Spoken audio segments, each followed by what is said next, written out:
Good morning, family. You are welcome once again to my YouTube channel. Please kindly subscribe to my channel, like and share. It is very, very important. Then you tell a friend to do the same so that whenever there is any video, you get the notification. Great. We are going to continue from where we reached the other time. We are still on the digestive system of humans. In our previous lesson, we learned that our digestive system consists of several organs that work together to break complex food substances into smaller units for easily absorption. We also realized that digestion, which is the breakdown of complex food substances into smaller bits or units for easily absorption, can be categorized into two. We mentioned mechanical digestion, which involves the breakdown of food by the teeth. And lastly, we also mentioned the chemical digestion, which involves the breakdown of food substance by digestive enzymes. Great. You also learned that digestive enzymes are a group of enzymes. In fact, they are biological catalysts that break down complex food substances into smaller units. Great. So I believe if you are asked to define the meaning of digestive system, you will be able to do that. Now we realize that digestive enzymes are categorized into three, depending on the food substances they digest.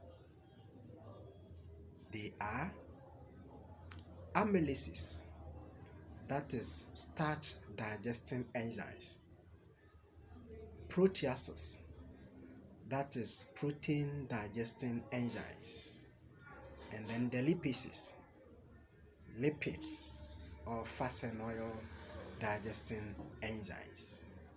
We gave examples, and I promised you that we shall look at their functions at the appropriate time. When we learned how digestion occurs in the mouth, we mentioned one amylase called salivary amylase, which converts cooked starch into maltose. And we are now coming to look at how digestion occurs in the mouth. After that, we will identify enzymes that digest protein foods in the stomach and their respective functions. We shall also look at functions of hydrochloric acid in relation to digestion. That is great. Now, it should understand, or we should note that digestion of protein foods begins in the stomach, whilst digestion of carbohydrate or starch begins in the mouth. So as we are doing how digestion occurs in the stomach, the food substance we are going to talk about are protein foods.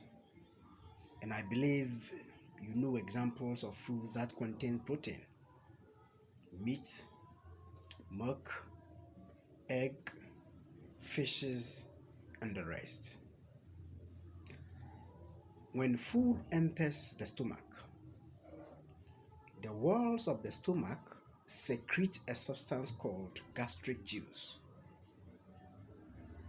The gastric juice secreted contains pepsin and hydrochloric acid.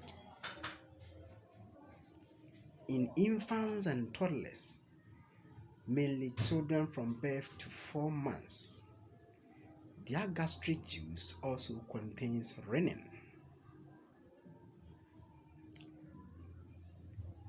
The pepsin converts or digests protein into peptides. The protein and the peptides, they are all the same protein, but it depends on their structure and how small they are. So don't get confused about the difference between the protein and the peptide. So we are saying that pepsin converts protein into peptides or proteoses.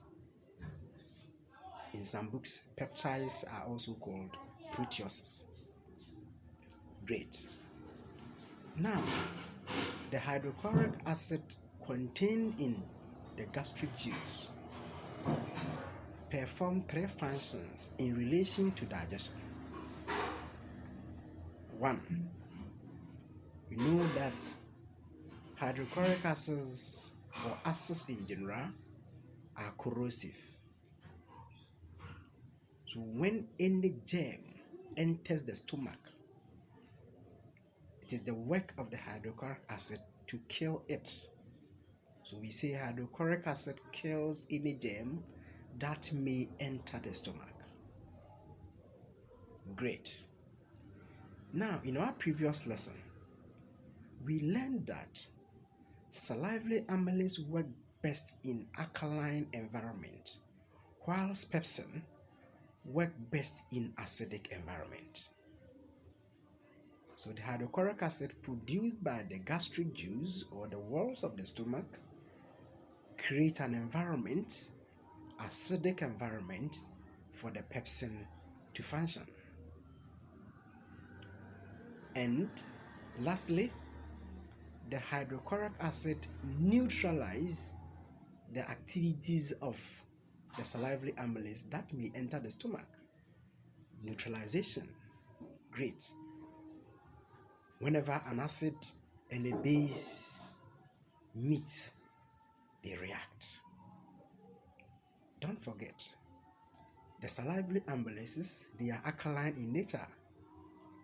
Right. So in order not for the salivary amylase to disturb the activities of the pepsin in the stomach, is the function of the hydrochloric acid to neutralize its action. Great. Now, as I mentioned earlier, another enzyme called renin is also contained in gastric juice. But the renin is contained in gastric juice produced by the stomach of infants and toddlers. The function of the renin is to convert or curdle soluble milk protein into an insoluble milk protein. I repeat again. The function of the renin is to digest, is to curdle, is to convert the soluble milk protein into an insoluble milk protein. Biologically, the term given to the soluble milk protein is called carcinogen, and the term given to an insoluble milk protein is called casein. Don't get confused with the words. Great. So that is how digestion occurs. The moment all these enzymes and digestive juices perform their functions in the stomach, it enters into the duodenum, where digestion continues. Thank you all for watching this channel. As I promise, I will continue to give you better message. In fact, better educative message. Just subscribe to the YouTube channel, like it and share, and advise others to do the same. Make sure you answer the questions attached. Thank you.